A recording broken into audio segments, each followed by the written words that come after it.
मेटाबॉलिज्म.टीवी में आपका स्वागत है। मेटाबॉलिज्म और स्वास्थ्य के बारे में सही जानकारी का स्रोत है। सोडा ताज़ा नहीं करते और आपको बीमार कर देते हैं। मैं फ्रैंक सुआरेज हूं, मोटापे और मेटाबॉलिज्म का विशेषज्ञ हूं। आज मैं तुम्हें एक अध्ययन बताऊं जो हाल ही में यूरोप में प्रकाशित हुआ है। वास्तव में यह यूरोप में किया गया, यह अमेरिका में प्रकाशित हुआ, जो मूल रूप से यह साबित करता है कि वास्तव में सोडा ताज़ा नहीं करते और आपको बीमार कर देते हैं। बहुत से लोग सोडा के ज़्यादा आदी हो गए हैं। ये केवल एक ब्रांड है, और भी कई अन्य ब्रांड हैं, इसकी कोई नहीं है। और वास्तव में बहुत से लोग जो सोडा में सच में पसंद करते हैं वह है मुझे देखना है, मुझे देखना है, अरे अरे वह मुझे देखने दो, मुझे देखने दो, मुझे देखने दो। क्या अद्भुत है, क्या अद्भुत है। यह है खुशी। ठीक है, चलो अध्ययन को देखते हैं। एक पल देखिए, जो हमने मेटाबॉलिज्म के विषय के दृष्टिकोण से देखा है, इन सभी वर्षों में मैंने सैकड़ों हजारों लोगों को देखा है जिन्होंने केवल सोडा छोड़ने पर वजन कम किया है, जिन्होंने केवल सोडा छोड़ने पर अपनी ऊर्जा वापस पाई है। अब एक अध्ययन सामने आया है जो American journal of clinical nutrition में प्रकाशित हुआ है, जो एक अध्ययन है। यह अध्ययन डॉक्टर क्लावेल चापेलोन द्वारा संचालित किया गया था। वे फ्रांसीसी डॉक्टर हैं और इसे अमेरिका में American journal of clinical nutrition में प्रकाशित किया गया। एक बहुत दिलचस्प अध्ययन है जिसमें 66 के फ्रांसीसी महिलाओं को शामिल किया गया।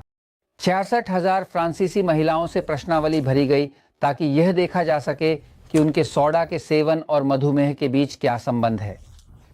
और जो उन्होंने पाया वह यह था जो मुझे बहुत दिलचस्प लगा और मैं आपके साथ करना चाहता था। देखिए, जो उन्होंने पाया था कि 66,000 महिलाओं के बीच उनका 14 वर्षों तक पालन पोषण किया गया और 14 वर्षों के अंत में उन्होंने उन महिलाओं की सेहत की समीक्षा की और पाया कि जिन्होंने औसतन 12 औंस यानी 339 मिलीलीटर सप्ताह में एक बार सोडा का सेवन किया था।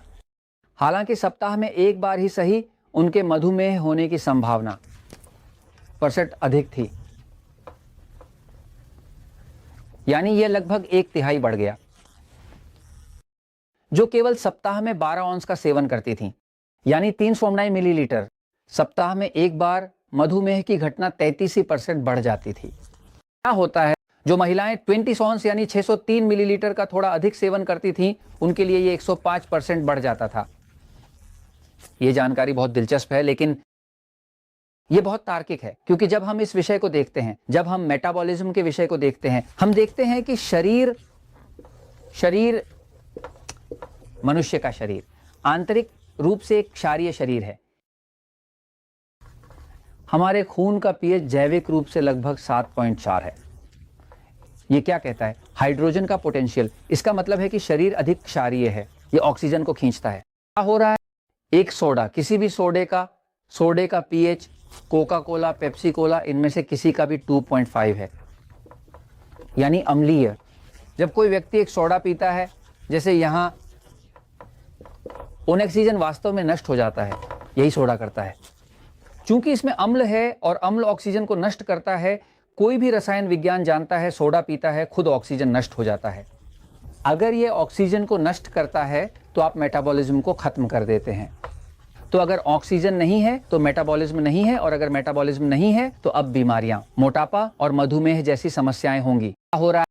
इस अध्ययन से पता चलता है कि यहां तक कि जब उन्होंने तुलना की इन महिलाओं के बीच, इसका क्या प्रभाव था, कौन नियमित सोडा पीती थी और कौन डाइट सोडा पीती थी, तो देखो, जो उन्होंने खोजा, उन्होंने पाया कि डाइट सोडा पीने वालों का जोखिम और भी बढ़ जाता है। डाइट सोडा पीने वालों 15% अधिक। तो इसका मतलब है कि डाइट सोडा में जो कृत्रिम मिठास होते हैं, यही एकमात्र तरीका है जिससे हम इसे सही ठहरा सकते हैं। डाइट सोडा, जिसे बहुत से लोग पीते हैं क्योंकि यह अधिक स्वस्थ लगता है, क्योंकि इसमें चीनी नहीं है, वास्तव में यह मधुमेह का 15% अधिक जोखिम पैदा कर रहा था। अब सोडे सामान्यतः सभी ब्रांडों के 6 बीमारियों से जुड़े हुए हैं। 6 बीमारियां हैं जो बढ़ जाती हैं, जो सोडा के उपयोग से बिगड़ती है, चाहे वे डाइट हो या ना हो। हम मधुमेह के बारे में बात कर रहे हैं, जैसा कि हम यहां अब देख रहे हैं। मोटापा निश्चित रूप से सोडों के साथ, चाहे वे डाइट हो या नॉन डाइट। दिल की समस्याएं, वही बात। कैंसर, निश्चित रूप से कैंसर एक अम्लीय स्थिति है। एक ऐसा कैंसर नहीं हो सकता जो ऑक्सीजन से भरे वातावरण में मौजूद हो। कैंसर एक अम्लीय वातावरण निर्भर करता है और सोडे शरीर को अम्लीय बनाते हैं। ऑस्टियोपोरोसिस, बहुत से लोग खासकर महिलाएं बहुत सारा हड्डी खो रही हैं, बहुत सारा हड्डी और उनकी हड्डियां खोखली हो रही हैं और उनकी कूल्हे टूट जाते हैं और ढेर सारे समस्याएं होती हैं। यह ऑस्टियोपोरोसिस बड़े पैमाने पर उन अम्लीय सोडों द्वारा उत्प्रेरित होती है, क्योंकि ये अम्ल हड्डियों से कैल्शियम निकाल लेते हैं, क्योंकि कैल्शियम क्षारीय होता है। तो ये कैल्शियम को निकालते हैं और हड्डियां खोखली हो जाती हैं और साथ ही किडनी में पथरी भी बनती है। यह झात है कि सोडा के सेवन और किडनी में पथरी बनने के बीच एक सीधा संबंध है। अब बात यह है, मैं आपको बताना चाहता हूं, अंतर्राष्ट्रीय स्तर पर सेवन लगातार बढ़ रहा है, अब खत्म हो गया। प्राथमिकता, पहला स्थान जो मैक्सिको को प्राप्त था। मैक्सिको को समय तक यह विश्वास था कि उसका पहला स्थान है। सोडा पीने वालों के रूप में तो मुझे आपको बताना है कि वे अब नहीं हैं। मैक्सिको अब चौथे नंबर पर है, ये ग्रह पर चौथा है। जिस देश में प्रति व्यक्ति सबसे अधिक सोडा का सेवन होता है वह है अर्जेंटीना, जैसा कि 2016 में किए गए अद्यतन अध्ययनों में बताया गया है। अर्जेंटीना में 150 लीटर पानी की खपत हो रही थी, मतलब प्रति व्यक्ति प्रति वर्ष 150 प्रति वर्ष। इसके बाद अमेरिका है जो 144 लीटर का, फिर चिली है जो 141 लीटर का, और अब है हमारे मैक्सिको के दोस्त S37। जैसे भी हो, इन सभी देशों में मोटापे, मधुमेह और इन सभी प्रकार की बीमारियों के बड़े समस्याएं हो रही हैं।